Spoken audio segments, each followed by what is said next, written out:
communiqué bi en réalité nekkul peut-être que Macky Sall rek ko doon xaar mais quand même c'est la preuve parfaite aussi boo xamante ne nii da koy teg sur la table pour wane ne véritablement au-delà de li nga xamante ni gis ngeen ko en termes de peut-être folklore ce tintamarre qu'il y a eu autour de son accueil ñoom seen et même de son tête-à-tête avec ki nga xamante ne kii moom mooy le président de la République. Bien au-delà il fallait matérialiser ça pour wane ne kat ne li nga xamante ne nii gis nañ ko effectivement am na ci loo xamante ne nii moo koy firndeel et c'était justement li nga xamante ne nii démb moom lañ génne et dafa am solo d'autant plus que jamono ji li ci ëpp boo xoolee ñi nga xamante ne nii mooy les grandes puissances yi nga xam ne tey ñoom ñoo nekk autour du Conseil de sécurité de l'ONU évidemment ñi nga xamante ne nii ñoom ñooy ci joxe seen xalaat ak seen kàddu ci moment bii nii justement ci nañuy tàmbali di càmbar les candidatures ci nañuy tàmbali di observer ak di xool les actes des uns et des autres évidemment bien sûr ak seen taxawaay ak seen dayoo et loolu donc c'était tout à fait important pour lii nga xamante ne nii tey le président Macky Sall jot na ci mu nekk loo xamante ne nii da koy mën a teg ci table bi pour que ñoom ñu xam ne au-delà justement des suspicions wala yenn péripéties yi nga xamante ne nii candidature am amoon na ko fii nii en interne et que là c'est devenu quand même un vieux souvenir romb nañ loolu il a maintenant li nga xamante ne nii mooy le soutien de son peuple bi nga xam ne moom mooy le Sénégal mais bien sûr du président de la République et loolu lu tax mu am solo moom mooy boo xoolee Afrique am na ñoo xamante ne ni ils étaient un peu réticents et peut-être dañuy xalaat seen relation peut-être ak le président Bassirou Diomaye Faye wala comme dañ naan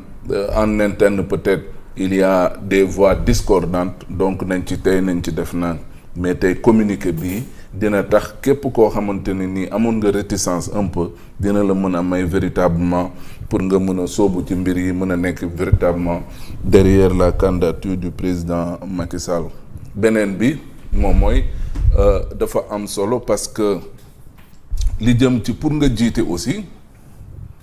pour mën a nekk secrétaire général de l'ONU dafa am yoo xamante ne nii il faut nga mën ko. Ouais. Cela veut dire quoi? Les équilibres internationaux il faut nga mën di leen gérer. Parce que effectivement noonu lañ concevoir monde bi et noonu lay demee. Au-delà de cela également beneen bi moom mooy il faut nga nekk un homme de dialogue.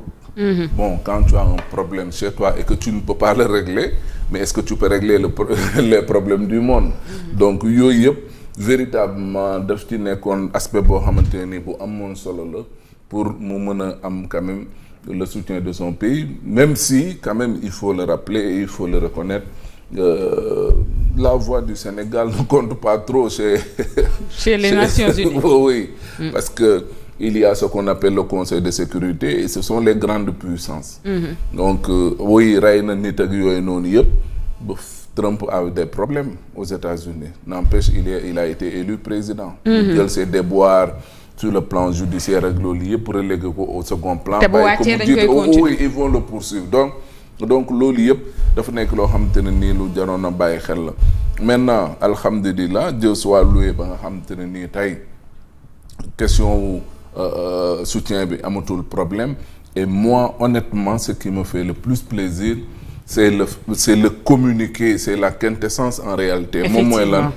le président limité wul ne moi je soutiens Macky,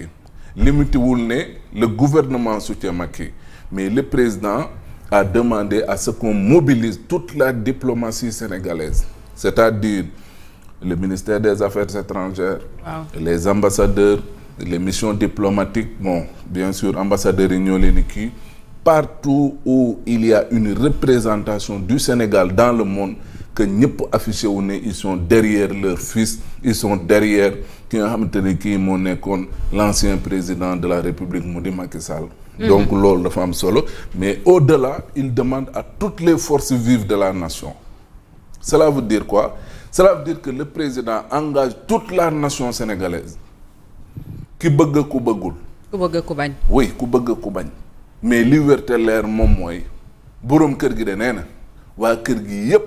dama bëgg ngeen booloo doon benn say moo xam kii mag la moo xam kii ndaw la moo xam que le ministre la moo xam kii tailleur la moo xam keneen leneen ak leneen moo xam leader d'opinion nga moo xam loo mënti doon mais nañu booloo doon benn say pour être derrière. Macky Sall ak ba dëgër jàppale Macky. oui donc loolu c'est aller même au-delà peut-être je veux dire de mes attentes parce que je pensais que il allait se limiter à un communiqué boo xamante ne nii ci personne am rek lay yem wala sur l'institution mais quand il mobilise tout le monde et bien au-delà les missions diplomatiques jàpp naa ne lu am solo la. Ahmed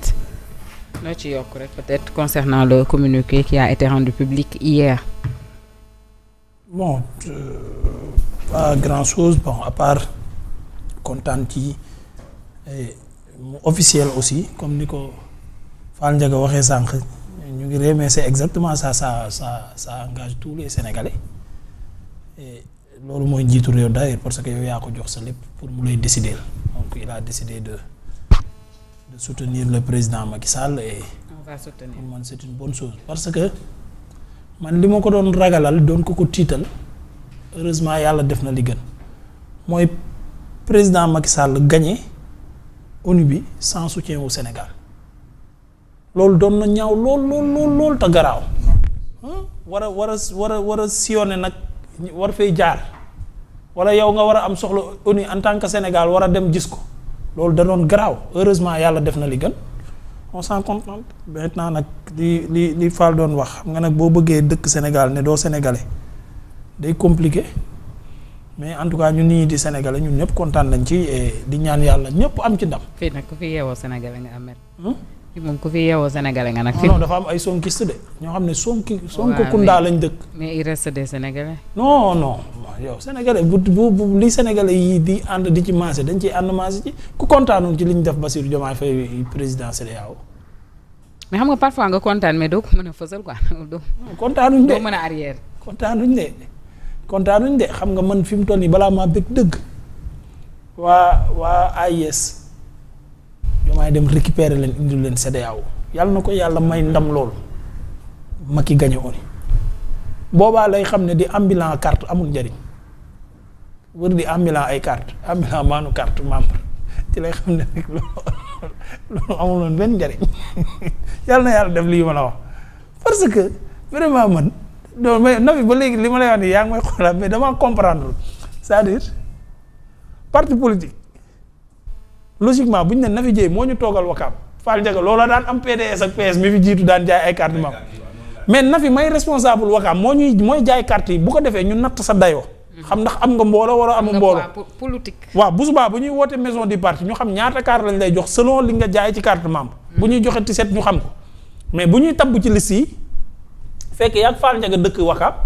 ngeen di ñëw di xëccoo dañ naan la fii xëccoo amu fi parce que xëccoo amu fi Fall Ndiaga ñaata nga jaayoon nga ne 1000 nangam carte Nafi ñaata nga jaayoon nga ne téeméer ñu ne la toogal ne la Fall Ndiaga dem ci liste bi parce que moo la njëkk a gën a nekk responsable moo la ëpp maam mais c'est le but noonu lañ koy toppantee di ko topp mais Abdou Diouf wàcc ci mbedd mi ci gàddu carte yi mel ni ambulant maanu carte. Abdou day visite de proximité nag. non xam nga quand tu es un leader tu dois pas être prévisible maanaam gis nga Macky Sall ba mu demee ñëpp a doon wax ne dina conférence de presse wala dina woote mbooloo ñëpp a ko doon wax mais il est tellement prévisible mu tànn nag département bi gën a peuplé Sénégal ne fa la dem pour am mbooloo. Pikine. loolu tax mu choisir ko de da ngaa xam ne sa anam de loolu tax mu choisir ko te daa daagu de parcelles yooyu rombaale pour mbooloo topp mais naaj bi tàngoon na non seulement nit ñi sonn nañ am na yeneen priorité. benn booy sax nee na ko dañuy dem place may ñu ñëw dafa tànk dañuy dem géej bu ñu wàññee ko dinañ boo ñu la fekkee dina baax donc ambition yi nit ñi ci leneen la ñu ne moom mu nekk ci mbir yu terre à terre bëgg a jël réew mi def ko réew moo xamante ne drapeau Pastef lay doon wala Pastef mooy parti état bi ñu nekkoon ñoom ñu ngi ci rêve boobu ba léegi te nit ñi jàll nañ beneen étape wax dëgg yàlla jàll nañ beneen étape te yàlla na yàlla def ndam. Diomaye